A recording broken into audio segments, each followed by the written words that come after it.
السلام علیکم ورحمۃ اللہ. میرے پیریڈ ہے نا.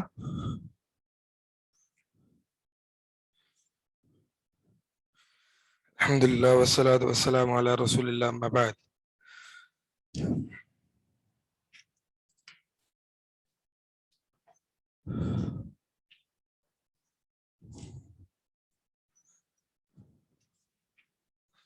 کہاں تک پڑھا تھا؟ نیا چیپٹر کون سا ہے؟ باب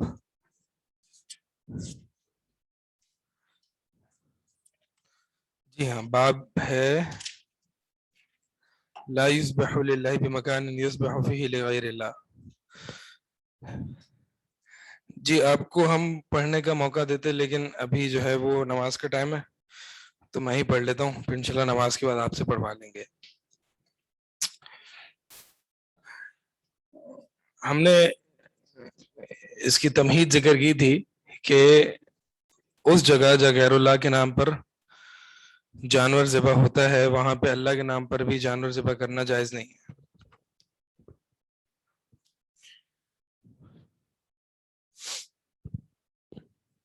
یا اس مقام پر، اس وقت پر جہاں غیر اللہ کے نام پر جانور ذبح ہوتا ہے یا غیر اللہ کے نام پر کوئی بھی عبادت انجام دی جاتی ہے، اس جگہ اللہ کے نام پر وہی عبادت انجام نہیں دی جائے گی. اس کی دلیل کیا ہے؟ دلیل اللہ تعالیٰ کا فرمان ہے وقول اللہ تعالی لا تقم فیہ ابدا. اس میں اللہ تعالیٰ نے اپنے رسول صلی اللہ علیہ وسلم کو خطاب فرمایا ہے کہ اس مسجد میں آپ کبھی بھی قیام نہ کرنا، اس مسجد میں آپ کبھی بھی نماز نہ پڑھنا. کون سی مسجد کی بات ہو رہی ہے یہاں؟ اس مسجد کی بات ہو رہی ہے جو منافقین نے بنائی تھی، جس کی بنیاد رکھی تھی منافقین نے. اس کا نام ہے مسجد ضرار.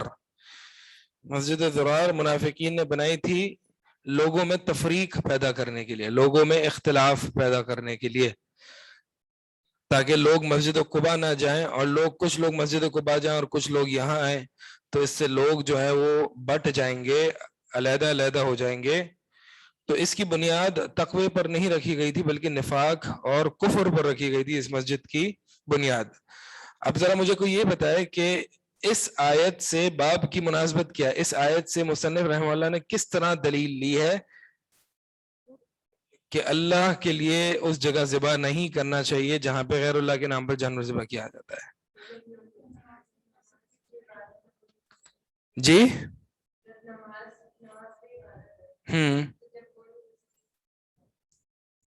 نماز کہاں نہیں پڑھ سکتے؟ یہاں پہ شرک تو نہیں ہو رہا؟ منافقین نے جو مسجد بنائی ہے وہاں پہ شرک تو نہیں ہو رہا؟ جی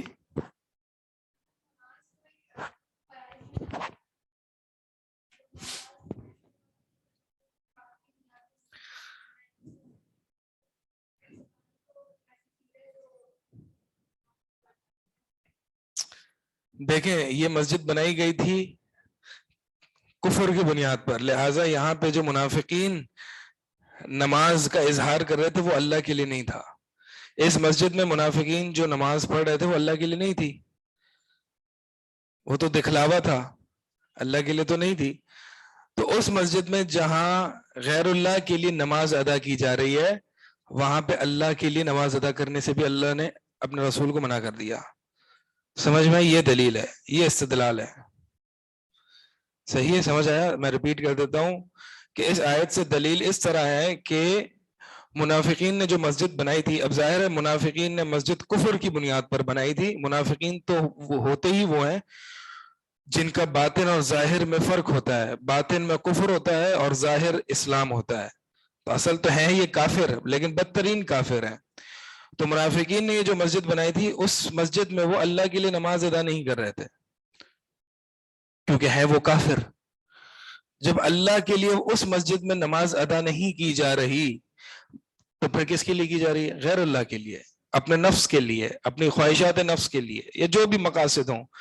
بہرحال اللہ کے لیے وہاں مسجد ضرار میں نمازیں ادا نہیں کی جا رہی تھی. تو اللہ تعالیٰ نے اپنے نبی سے منع فرما دیا کہ آپ وہاں اللہ کے لیے بھی کھڑے نہ ہوئے گا.